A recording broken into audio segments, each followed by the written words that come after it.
नमस्कार, अस्सलाम वालेकुम, सत श्री अकाल। मैं हूं आपका दोस्त, आपका मित्र, आपका साथी मोहम्मद अख्तर हुसैन।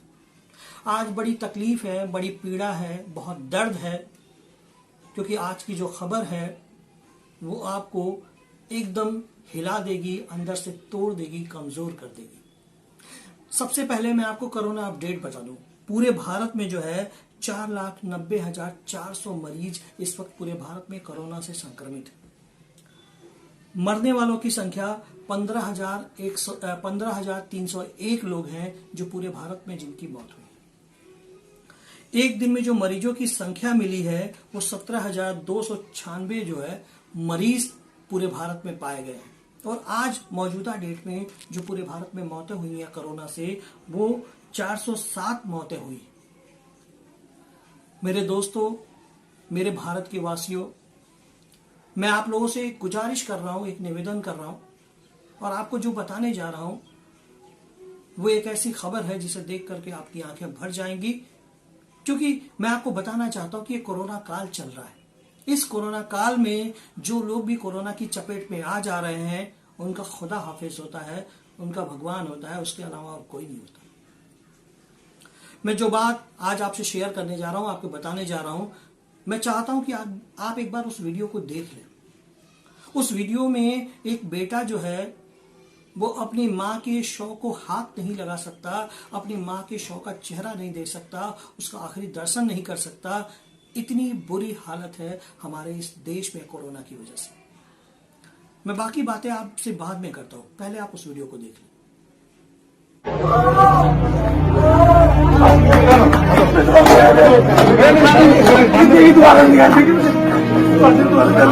एक बार दिखा दो मुझे, मेरी बात दिखाई चाहिए।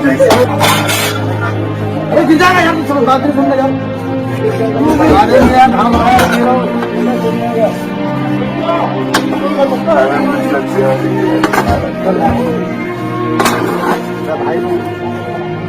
मम्मी देखो व्हाइट शर्ट पहन के आओ, मम्मी तुम्हें पसंद है मेरे। मम्मी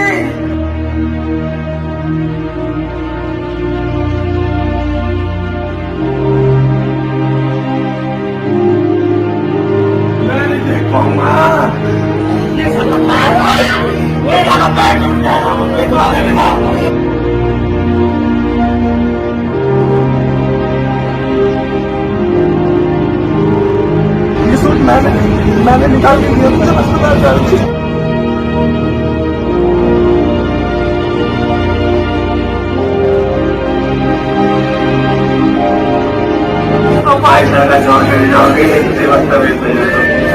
कितनी मेरा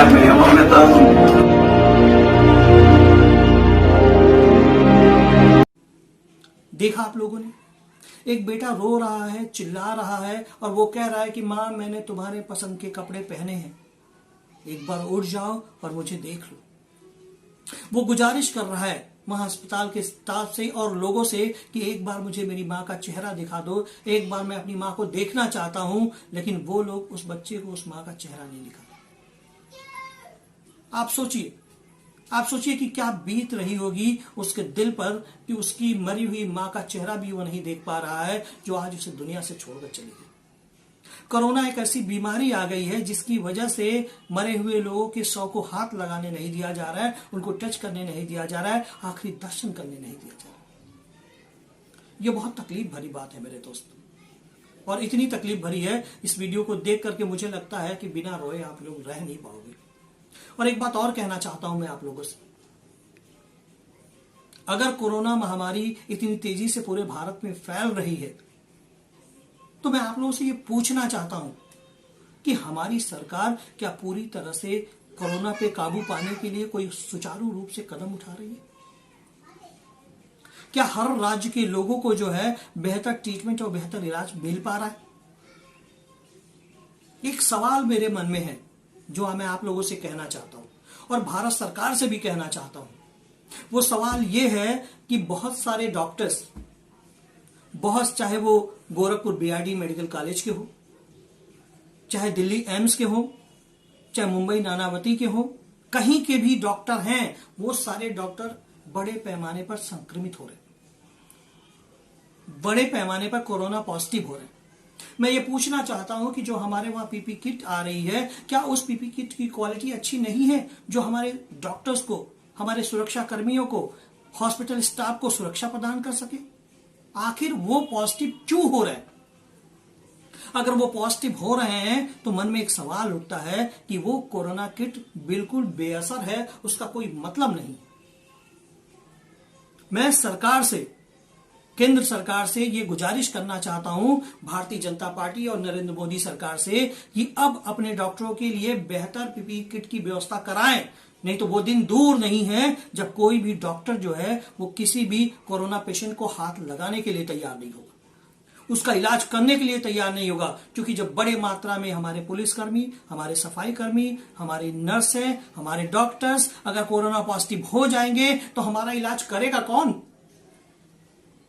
और एक और बात मैं आप लोगों से कहना चाहूंगा, देश के कई राज्यों में ऐसे हॉस्पिटल्स हैं जहां पे स्टाफ को 3-3 महीने से सैलरी नहीं मिली। आप उनको कोरोना वॉरियर्स कहते हैं, आप उनको जाबाज योद्धा कहते हैं, लेकिन उनके सैलरी देने की बात जब आती है तो आप लोग पीछे हट जाते हैं। ऐसे में वो सेवा कैसे करेंगे कोरोना पीड़ित मजदूरों का? कोरोना पीड़ित जो है बीमारों का वो सेवा कैसे करेंगे? मैं भारत सरकार से, हर राज्य के मुख्यमंत्री से यह कहना चाहूंगा कि आपके वहां जो है कोरोना वॉरियर्स जो भी हैं, चाहे वो पुलिस डिपार्टमेंट हो, चाहे वो डॉक्टर हो, चाहे वो सफाई कर्मचारी हो, चाहे वो नर्सेज हो, किसी की भी सैलरी मत रोकिए, किसी का भी पेमेंट मत रोकिए। वो खुद अपनी जान जोखिम में डाल करके इलाज कर रहे हैं लोगों का, यही हमारे लिए बहुत है। अगर वो पॉजिटिव हो गए तो आने वाले कल में हमें और आपको इलाज करने वाला कोई नहीं मिलेगा।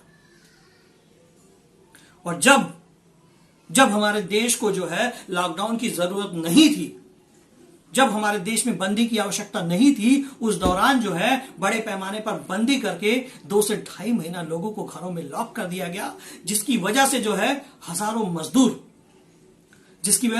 मजदूर पैदल रोड पे चढ़ के मर गए, ट्रेन के नीचे कट कर मर गए। ऐसे हजारों मौतें हुई हैं जिनका कोई रिकॉर्ड नहीं है हमारे सरकार के पास।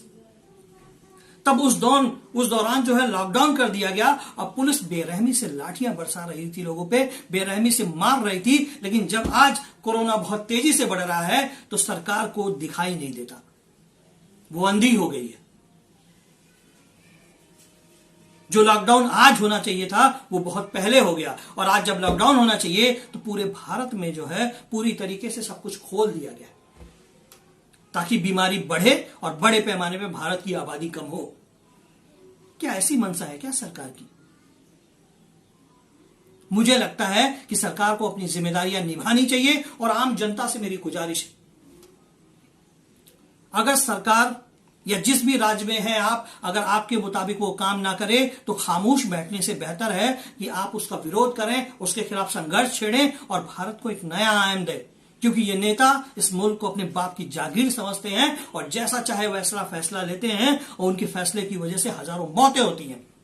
अगर इन मौतों को रोकना है तो हमें और आपको, देश की आम जनता को रोड पे उतरना होगा और इन नेताओं को सबक सिखाना होगा।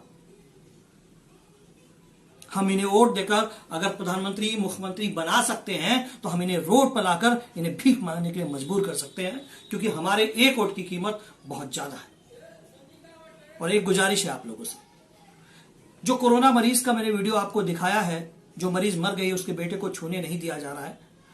आप सभी लोग इस बीमारी से बचकर रहिए, सोशल डिस्टेंसिंग का पालन करिए, ग्लव्स लगाइए, मास्क लगाइए, सैनिटाइजर का प्रयोग करिए, अपने आप को सुरक्षित रखिए।